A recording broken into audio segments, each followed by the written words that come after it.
you the one of the oldest martial arts in Japan, called the sumo wrestling. Before we present to you the different rituals of the sumo, please allow us to give you some information on its history. Sumo has its roots in the Shinto religion. The matches were dedicated to the gods in prayers for a good harvest.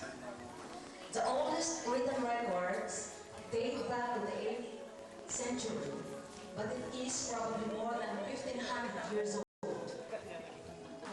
Sumo prints from 18th to 19th century prove the popularity of the sport in the past.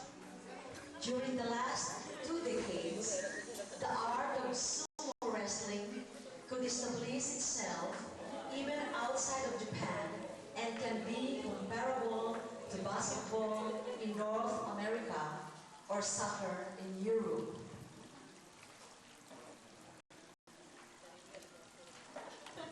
Competitors in sumo are called sumo tori, a term used to refer to one or several sumo wrestlers.